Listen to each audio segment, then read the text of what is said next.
Video start करने से पहले मैं आपको एक इन्फॉर्मेशन दे दूं कि हमने एक नया चैनल जिसका नाम मिस वॉइस ओवर 2 है वो ओपन किया है और उसके अंदर हम न्यू एनिमे और कोरियन ड्रामास लेकर आएंगे। सो आप उसे जरूर देखें। उसकी लिंक डिस्क्रिप्शन और आई बटन में दी गई है। तो जैसा कि लास्ट एपिसोड में हमने देखा कि तियानडो एम्पायर की आर्मियां अपने कैंप में वापस आ गई है और फिर हम क्वान रेंजियो को देखते हैं जिसको ये पता चल गया है कि उसने अभी अभी अपने ही ग्रैंडपा को मार दिया है। एंजल गॉड कहती है कि तुम्हारे टेस्ट को पूरा करवाने के लिए इन्होंने खुद की लाइफ सैक्रिफाइस कर दी है। फिर क्वान रेंजियो को याद आता है कि कैसे डार्क क्वान रेंजियो ने ओवरकम कर दिया था और अपने ही ग्रैंडपा में उसने तलवार घोंप दी थी। उसके ग्रैंडपा भी काफी खुश है क्योंकि अब क्वान रेंजियो गॉड बनने के सफर में आगे बढ़ पाएगी और फाइनली उसने अपना 8 टेस्ट पूरा कर लिया है। ग्रैंडपा कहते हैं कि ये न सिर्फ मेरी चाहत थी बल्कि पूरा एंजल ट्राइब चाहता है कि क्वान रेंजियो ही अगली गॉड बने। क्वान रेंजियो को अभी भी यकीन नहीं हो रहा है कि उसने ऐसा कर दिया है क्योंकि वो अपने ग्रैंडपा को नहीं खोना चाहती थी। एंजल गॉड कहती है कि बेशक उसने 9 टेस्ट का गेट खोल लिया है लेकिन अभी इसके दिल में 3 और बड़े ऑब्स्टिकल रह गए हैं और अब ये गॉड बन पाएगी या नहीं ये सिर्फ इस पर ही डिपेंड है। अब ग्रैंडपा नीचे गिरने लगते हैं और क्वान रेंजियो अपने ग्रैंडपा को पकड़ने के लिए खुद भी नीचे आ जाती है। क्वान रेंजियो का उसके ग्रैंडपा के अलावा इस दुनिया में और कोई नहीं था इसलिए वो अपने ग्रैंडपा को नहीं मरते देख सकती। इसलिए उसे अभी भी लग रहा है कि वो उन्हें बचा सकती है। वहीं तियानडो आर्मी के कैंप के अंदर तानशान सभी को बताता है कि उसे ओशन गॉड का एग्जाम पूरा करने के लिए जाना है और लेवल 100 को ओवरकम करना है। ये सुनकर एम्परर ज़ू शॉक है क्योंकि लेवल 100 पर पहुंचने की बात उन्होंने पहली बार सुनी है। तानशान कहता है कि इस सिचुएशन से डील करने का अब यही एक तरीका है। एम्परर ज़ू कहते हैं कि क्या सच में इस दुनिया में गॉड रहते हैं? आखिर एक गॉड कितना स्ट्रॉन्ग होता होगा? तानशान बताता है कि असल में इस दुनिया में लंबे समय तक कोई गॉड अपीयर नहीं हुआ है। 100 लेवल पर पहुंचने के बाद स्ट्रेंथ बहुत ज्यादा बढ़ जाती है और अगर मैं 100 लेवल को पार करने के बाद गॉड बन गया तो हम बहुत आसानी से ज़ियालिंग पास को तोड़कर अपनी पूरी सेना को एकदम घुसा देंगे। एम्परर ज़ू भी बहुत खुश होते हैं कि उनके एम्पायर में finally God tyre great man होने वाला है। एम्परर ज़ू पूछता है कि कितने परसेंटेज चांसेस है कि आप पूरा कर लोगे और कितनी देर में आप वापस आओगे? तानशान कहता है कि मैक्सिमम वो 1 महीने में वापस आ जाएगा और उसको 70% कॉन्फिडेंस है कि वो पास हो जाएगा वरना 3 महीने में तो वापस हो ही जाऊंगा। एम्परर ज़ू कहता है कि अब इस एम्पायर का फ्यूचर आपके ऊपर ही डिपेंड है और जो भी आपको चाहिए ये एम्पायर आपको प्रोवाइड करेगा। लेकिन मुझे एक बात का डर है, आपके जाने के बाद अगर वुहान एम्पायर ने हम पर फिर से हमला कर दिया तो अब हमें कौन बचाएगा? जिस पर तांग जियाओ कहता है कि मैं और मेरी क्लैन यही रहेगी और आपकी रक्षा करेगी। जिस पर एम्परर ज़ू खुश हो जाते हैं और फिर तानशान कहता है कि ये मैटर काफी इम्पोर्टेंट है लेकिन ये बात स्प्रेड ना होने पाए कि मैं यहाँ नहीं हूँ वरना ये बात वुहान एम्पायर को यहाँ अट्रैक्ट कर सकती है। जिस पर एम्परर ज़ू सब मैनेज करने की उन्हें श्योरिटी देता है।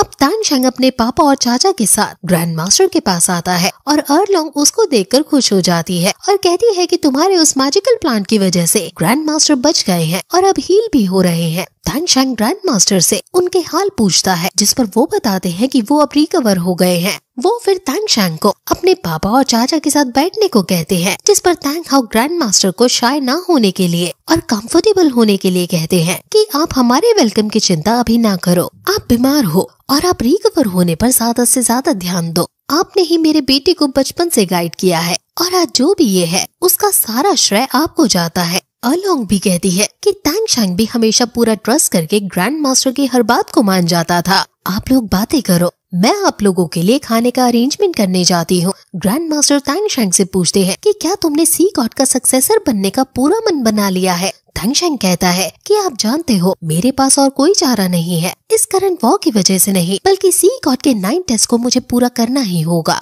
तांग हाउ कहता है कि 100 लेवल पर पहुँचना और गॉड बनना काफी मुश्किल है। तुम्हारे ग्रेट ग्रैंडफादर के पास जो काफी ज्यादा टैलेंटेड थे वो भी कई सालों तक उसे पार नहीं कर पाए थे और फिर वैसे भी ज़ियालिंग पास पर सिचुएशन काफी क्रिटिकल है, हमें एक स्ट्रॉन्ग फोर्स की जरूरत है इसलिए तानशान को वहाँ जाना ही होगा। और वैसे भी आपने कहा है कि ज़ियालिंग पास वाली चिंता जल्द से जल्द रिजॉल्व होनी चाहिए। ये सुनकर एकदम तांग जियाओ बोल पड़ते हैं कि आखिर ग्रैंड मास्टर ने ये कब कहा। ये सुनकर सभी ऑकवर्ड से हो जाते हैं और यहाँ से पता चलता है कि तांग जियाओ थोड़ा सोशली ऑकवर्ड है। ये सिचुएशन काफी फनी हो जाती है। तानशान अपने पापा से कहता है कि आप चिंता ना करो, वहाँ पर जाने से पहले मैं हाउ तियान हैमर की स्पिरिट रिंग को प्राप्त करूंगा और सी गॉड की लाइट की वजह से मैं जल्दी से स्पिरिट रिंग्स प्राप्त कर पाऊंगा।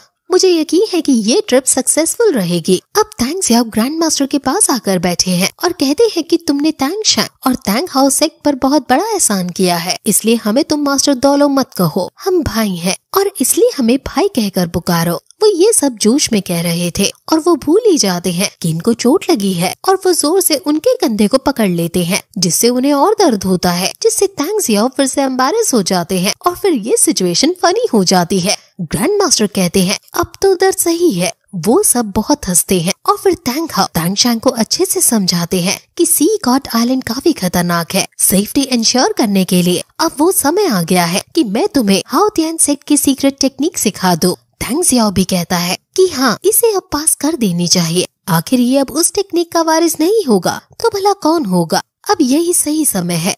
तैंग शैंग और ग्रैंड मास्टर दोनों पूछते हैं कि हाउ तियान सेक्ट की सीक्रेट टेक्निक आखिर क्या है। ग्रैंड मास्टर इसलिए ज्यादा एक्साइटेड है क्योंकि हाउ तियान ने इस सीक्रेट टेक्निक से मास्टर क्रोकोडाइल जैसे दौलो मास्टर को हरा दिया था। ये काफी एक्सट्रीम टेरिफाइंग पावर है। तैंग हाउ कहता है कि यही तो हाउ तियान सेक्ट की सीक्रेट टेक्निक की ग्रेटनेस है। तुम अब मेरे साथ आओ। तैंग शैंग उनके साथ अब पहाड़ के किनारे जहाँ एकदम शांति है वहाँ चला जाता है। ये काफी अलग और हाईली डेंस जगह है जहाँ हर जगह वनस्पति और पशु पक्षी निवास कर रहे हैं। तैंग हाउ बताता है कि हाउ तियान सेक्ट जब से एस्टैब्लिश हुआ है तब से वो एक सीक्रेट टेक्निक पास करता हुआ आया है। उस टेक्निक की अपनी एक कल्टीवेशन टेक्निक है और अगर तुम में हाई टैलेंट नहीं हुआ तो तुम उसे नहीं सीख पाओगे और तुम्हारी लाइफ भी डेंजर में आ जाएगी। इस कल्टीवेशन टेक्निक का नाम सुमेरु हैमर है और अब वो उसे सिखाना शुरू करते हैं। वो उसे आंख बंद करके अपने हाथ बाहर निकालकर आसपास के एनवायरनमेंट को फील करने को कहते हैं। तैंग शैंग पहले लीफ को फील करता है और फिर विंड को फील करता है।